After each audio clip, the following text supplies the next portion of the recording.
Hello everybody, total English के एक नई वीडियो में आप सबका स्वागत है। स्टूडेंट्स, लास्ट क्लास में हमने नेशनलिज्म इन यूरोप चैप्टर को स्टार्ट कर दिया था, जिसमें मैंने आपको पढ़ाया था फ्रेडरिक सोरियो की बनाएगी वो पेंटिंग, जो कि आपके इस चैप्टर का फर्स्ट टॉपिक था। आज हम लोग नेक्स्ट टॉपिक पर बात करेंगे, that is the French revolution. So without wasting any time, let's start the video. So students, French revolution कोई नया टॉपिक नहीं है जो कि आप लोग इस पहले नहीं पढ़ चुके हैं। ये टॉपिक ऐसा है जिसको आप लोग क्लास 9 में भी पढ़ रखा था।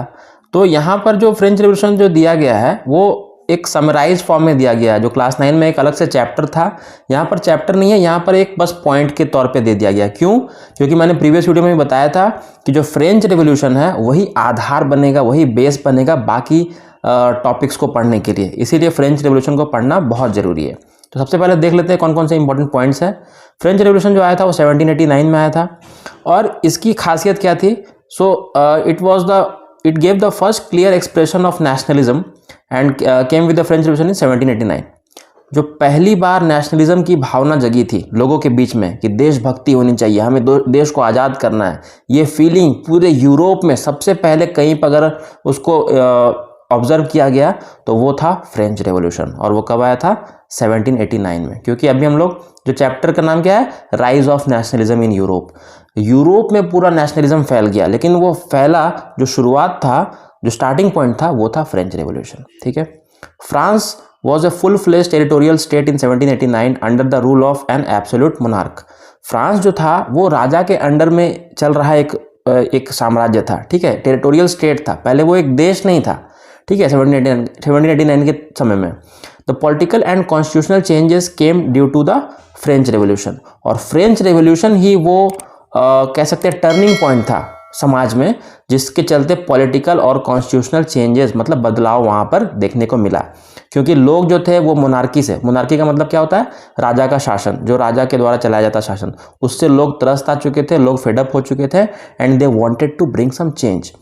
तो उसके बाद क्या है? Transfer of sovereignty from monarchy to a body of French citizens. अब जो था वो मोनार्की जो चल रहा था, राजा का शासन चल रहा था, उससे उसको चेंज करके अब यहाँ पर डेमोक्रेसी को धीरे धीरे लाया जाने लगा। डेमोक्रेसी क्या होता है?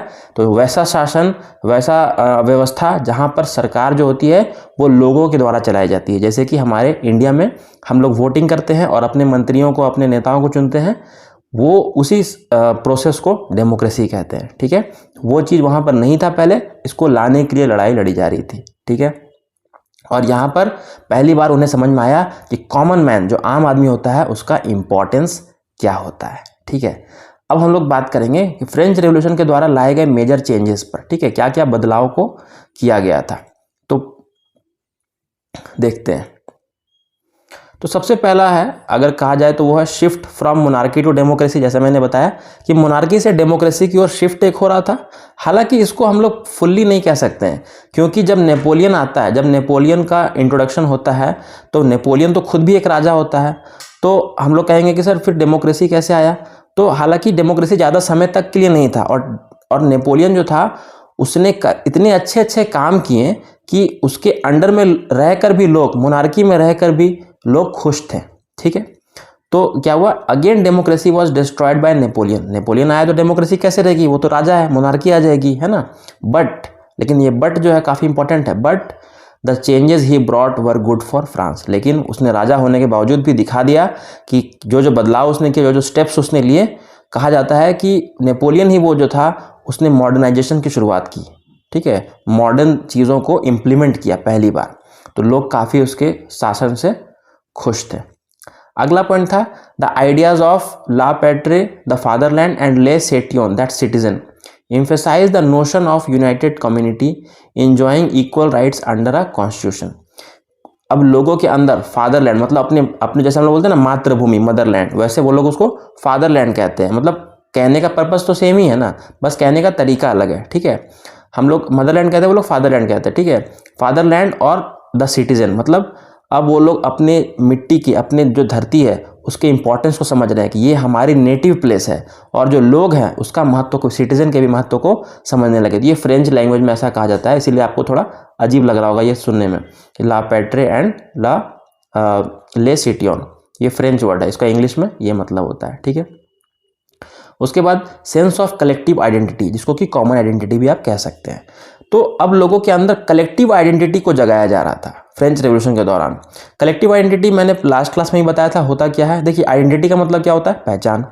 तो आपका पहचान अलग है, मेरा पहचान अलग है, किसी आपके फ्रेंड का पहचान अलग होगा, हम सबके अलग नाम है, अलग फेस है, अलग पेरेंट्स नेम है, अलग एड्रेस है। तो फिर ये कलेक्टिव आइडेंटिटी क्या होता है सर? तो कलेक्टिव आइडेंटिटी मतलब वो आइडेंटिटी, वो पहचान जो मेरी भी है और आपकी भी है। तो ऐसा कौन सा आइडेंटिटी हो सकता है? हो सकता है क्योंकि आप भी जैसे कि इंडियन है, वैसे मैं भी इंडियन हूँ, वैसे मेरा फ्रेंड भी इंडियन है, हमारे पेरेंट्स भी इंडियन है। तो ये क्या है? इंडियन क्या हो गया? एक कलेक्टिव आइडेंटिटी नहीं बोल सकते हैं? आप भी तिरंगे को सैल्यूट करते हैं, मैं भी करता हूँ, हम सब जनगण मन गाते हैं, हम सब भारत माता की जय कहते हैं। तो ये क्या है? ये हम सब को एक सूत्र में, एक धागे में बांध कर रखा हुआ है। तो भले ही हमारी आइडेंटिटी अलग अलग हो, लेकिन ये हमें एक कलेक्टिव आइडेंटिटी दिलाता है। तो ये हमारी इमोशंस को कनेक्ट करता है और ये हर देश के लिए काफ़ी ज़रूरी है। तो जैसा मैंने इंडिया का एग्जांपल दिया, वैसे हर कंट्री में ये चीज़ होता है। ये कोई नई चीज़ नहीं है कि जो सिर्फ यूनिक चीज़ इंडिया में होता है, ये हर कंट्री में होता है। ठीक है, तो सेंस ऑफ कलेक्टिव आइडेंटिटी कैसे आई? तो उन्होंने भी फ्रेंच फ्लैग बनाया। जैसे इंडिया का हमारा ट्राई कलर है तिरंगा झंडा, वैसे उन्होंने फ्रेंच फ्लैग बनाया।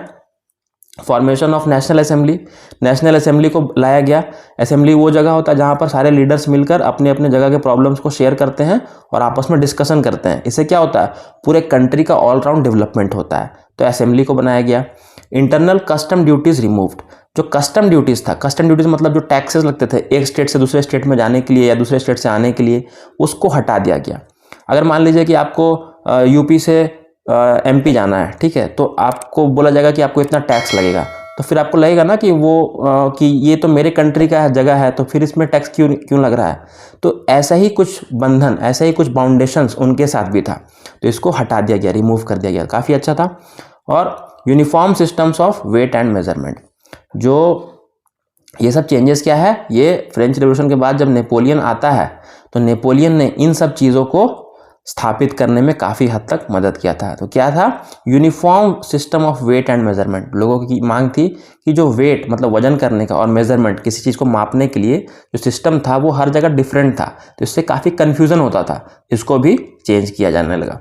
फ्रेंच लैंग्वेज को रिप्लेस कर दिया गया, रीजनल डायलेक्ट्स को रिप्लेस कर दिया गया और उसके जगह पे फ्रेंच लैंग्वेज को लाया गया। रीजनल डायलेक्ट मतलब क्या होता है?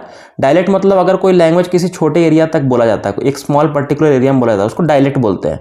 और वही भाषा अगर बड़े एरिया में बोला जाता है, लार्ज एरिया में बोला जाता है, तो उसको लैंग्वेज कहते हैं। जैसे कि हिंदी लैंग्वेज है, लेकिन अगर फॉर एग्जाम्पल बंगाली, खोटा, ये सब झारखंड के, जैसे झारखंड में खोटा चलता है, ठीक है, ये क्या डायलेक्ट है? ये सब छोटे सीमित क्षेत्रों तक बोला जाता है। तो वैसे ही अगर आप हर क्षेत्र में जाएंगे तो सब अपना अपना भाषा अगर बोलेंगे तो क्या एकता की भावना जगेगी? नहीं जगेगी। इसलिए एक ही लैंग्वेज को सब जगह बोलवाना चाहिए। तो इसलिए क्या होगा? यूनिटी बना रहेगा। इसलिए वहाँ पे उन्होंने फ्रेंच लैंग्वेज को सपोर्ट किया। फिर था हिम्स एंड ओथ्स, यहाँ पे ओ होगा, ठीक है। ओथ्स वर टेकन, मतलब जैसे कि कई तरह के हम लोग स्लोगन्स बनाते हैं, नारे लगाते हैं। इससे क्या होता है? हम सब में एक जोश आता है, हम सब अपने देश के प्रति सोचने लगते हैं, तो उन्हें ही कहते हैं हिम्स एंड ओथ्स, ठीक है। कई तरह के स्लोगन्स वगैरह, हिम्स वगैरह को बनाया गया। And the idea of nationalism was spread, तो नेशनलिज्म के आइडिया को फैलाया गया, ठीक है। तो इस तरह इन चेंजेस को फ्रेंच रेवोल्यूशन के बाद जब नेपोलियन आता है तब इन चीज़ों को देखा गया। और आगे हम लोग देखेंगे कि नेपोलियनिक कोड, एक कोड था जो कि नेपोलियन लेकर आया था 1804 में, उसके अंदर क्या क्या चीज़ों को लाया गया ये हम लोग नेक्स्ट वीडियो में देखेंगे। तो इस तरह से मैं आपको पूरा का पूरा चैप्टर एनसीईआरटी सिलेबस के अकॉर्डिंग पढ़ाऊंगा। अगर आपको ये वीडियो अच्छा लगा हो so do like it, share it with your friends, ताकि वो लोग भी इसे देखें और सबको अपनी क्लास 10 की प्रिपरेशन अच्छे से स्टार्ट कर दें। And subscribe to my channel total English. Thank you.